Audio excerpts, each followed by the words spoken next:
America में air emergency जैसे हालात। ये डोनाल्ड ट्रंप का एयरफोर्स वन विमान है और जब ये फ्लोरिडा एयरपोर्ट पर उतर रहा था तो उसके जहन में जरूर वॉशिंगटन डीसी और फिलाडेल्फिया में हुए विमान हादसे की तस्वीरें गूंज रही होंगी। इन दो हादसों ने अमेरिका में बहुत बड़ा अलर्ट जारी कर दिया है। डोनाल्ड ट्रंप का भी यही सवाल है कि आखिर क्या हो रहा है ये अमेरिका के आसमान में, क्योंकि अमेरिका में होने वाले इस डबल क्रैश ने अमेरिका की नई सरकार को टेंशन में डाल दिया है। डोनाल्ड ट्रंप फ्लोरिडा एयरपोर्ट पर उतरे। उलझन बहुत ज्यादा है। ट्रंप जब आहिस्ता आहिस्ता रेलिंग पकड़कर सीढ़ी से उतर रहे हैं तब उनके बहुत ही तेज चलने वाले दिमाग में लगातार दो मुद्दे हावी हैं। ट्रंप के जहन में इस वक्त घरेलू मोर्चे के साथ साथ दो बड़े फ्रंट पर घमासान चल रहा है। पहला है यूक्रेन, जिसे पुतिन के गुस्से से बचाना जरूरी है, और दूसरा है इजराइल, जहां सीज फायर के बाद नेतन्याहू डबल मुश्किल में पड़ चुके हैं।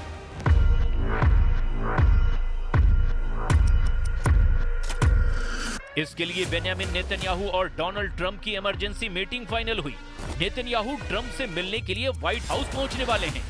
Can confirm that Prime Minister Netanyahu will be here on Tuesday, February 4th, for a working meeting and visit with the president. And I'm sure you will all be here, very excited to cover that visit.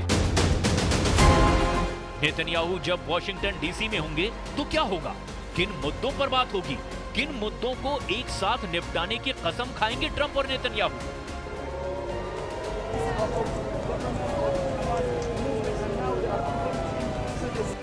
क्योंकि Gaza से जो video Hamas ने भेजे हैं उससे Netanyahu बहुत ज्यादा बेचैन हो गए हैं। सीज फायर के बाद हमास इजरायली बंधकों को रिहा तो कर रहा है, लेकिन इन वीडियो को देखकर यह भी साबित होता है कि हमास खत्म नहीं हुआ है, बल्कि और मजबूती के साथ वो इजराइल को चैलेंज कर रहा है। इसीलिए डोनाल्ड ट्रंप और नेतन्याहू के बीच गाजा फ्रंट पर बात होगी, क्योंकि हमास की नई लीडरशिप पर इजराइल की टेंशन बढ़ चुकी है। ट्रंप और नेतन्याहू के बीच दोनों के सबसे बड़े दुश्मन ईरान पर बात होगी, क्योंकि खामनेई ने अपने कमांडरों को इजराइल पर हमले के लिए तैयार कर दिया है। ट्रंप और नेतन्याहू के बीच यमन के हूथी पर भी बात होगी, क्योंकि इजराइल इस दुश्मन को रोकने में पूरी तरह नाकाम रहा है। ट्रंप और नेतन्याहू के बीच सीरिया के जुलानी पर भी बात होगी, क्योंकि जुलानी चाहता है कि इजराइल सीरिया से बोरिया बिस्तर बांध ले। ट्रंप और नेतन्याहू के बीच तुर्की के राष्ट्रपति एर्दोआन पर भी बात होगी, क्योंकि तुर्की से ऑटोमन साम्राज्य वाला सिग्नल मिलने लगा है।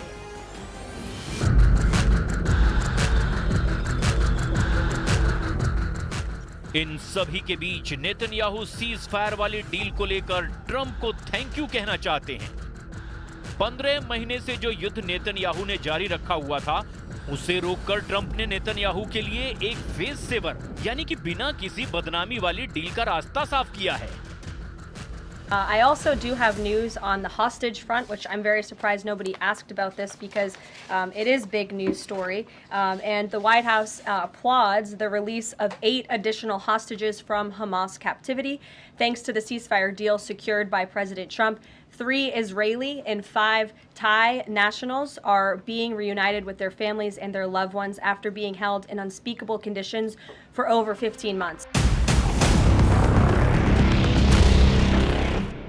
गाजा में सीज फायर के बावजूद युद्ध वाला माहौल ठंडा नहीं हुआ है।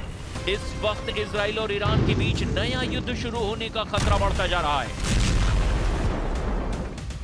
ईरान ने साफ कर दिया है कि अगर उसके परमाणु अड्डों पर हमला हुआ तो अंजाम इतना बुरा होगा जिसके बारे में इजराइल और अमेरिका सोच भी नहीं सकते। जनवरी में ही ईरान ने 4 युद्धाभ्यास कर लिए हैं। युद्धाभ्यास नंबर 1, युद्धाभ्यास नंबर 2, युद्धाभ्यास नंबर 3 और युद्धाभ्यास नंबर 4। आग बहुत ज्यादा है, अंगारे ऐसे हैं जो 1 नहीं 2 नहीं कई वॉर जोन बनाकर बहुत से देशों को जला सकते हैं। जनवरी के महीने में 4 युद्धाभ्यास करके ईरान क्या दिखाना चाहता है? जनवरी में ही इतनी फायर पावर तो फरवरी में आखिर क्या होगा? क्या फरवरी 2025 में शुरू होने वाला है इजराइल ईरान का सबसे बड़ा युद्ध?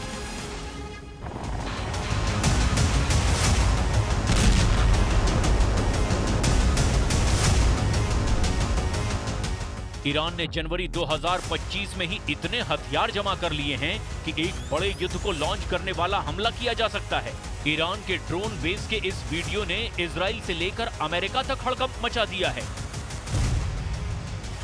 ऐसे ही ड्रोन फोर्स के वीडियो देखकर नेतन्याहू और ट्रंप परेशान हैं। अमेरिका और इजराइल को लग रहा है कि ईरान को अब नहीं रोका तो उसे रोकना मुश्किल हो जाएगा, और यही वजह है कि ट्रंप और नेतन्याहू की मीटिंग का सबसे बड़ा मुद्दा ईरान होगा और इसकी पूरी गारंटी है। नेतन्याहू की एयरफोर्स पहले ही अपने फाइटर जेट और लॉन्ग रेंज मिसाइलों के साथ तैयार है। ये इजराइल से आया वो वीडियो है जिसे देखकर ईरान के हर रिवोल्यूशनरी गार्ड के हाथ पांव फूले हुए हैं। इजराइल ने जनवरी में ये वीडियो वायरल किया। साफ है कि नेतन्याहू की एयरफोर्स कुछ बड़ा करने जा रही है। इजराइल का F-16 सीक्रेट मिशन के लिए तैयार हो रहा है। ऐसे में सवाल यह है कि इजराइल का अगला टारगेट कौन है, क्योंकि इजराइल के F-16 फाइटर जेट पर लगी है दो बहुत ही खतरनाक मिसाइल,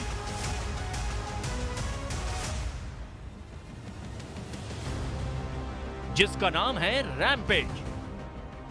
गौर से देखिए इन दोनों मिसाइलों को। रैम्पेज का मतलब होता है गुस्सा, क्रोध, हिंसा, जिसका नतीजा ऐसी तबाही होती है कि ईरान के परमाणु टारगेट पूरी तरह से भस्म हो सकते हैं।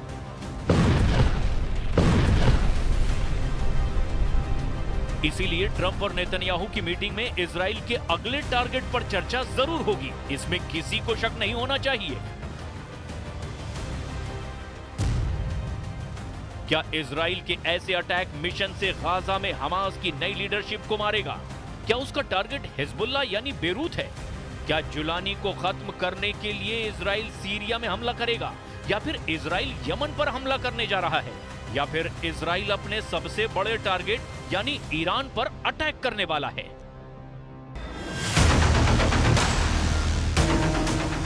ट्रंप और नेतन्याहू के तेवर बता रहे हैं कि मुलाकात के एजेंडे में ईरान हावी रहेगा। इसकी पूरी गारंटी नजर आ रही है, और यही मुलाकात इस वक्त ईरान का सबसे बड़ा खौफ बन चुकी है। ईरान और इजराइल का 2024 वाला मुकाबला अब 2025 में दाखिल हो चुका है। 1 अक्टूबर 2024 को ईरान ने इजराइल पर 200 मिसाइल फायर की। 26 अक्टूबर 2024 को इजराइल ने ईरान पर जवाबी अटैक कर दिया। अब इंतजार है ईरान के काउंटर अटैक का। ऐसे में बड़ा सवाल यह है कि क्या अब बहुत जल्द ईरान इजराइल पर बड़ा हमला कर सकता है? अगर ऐसा हुआ तो क्या फरवरी 2025 में शुरू होने वाला है इजराइल और ईरान का सबसे बड़ा युद्ध?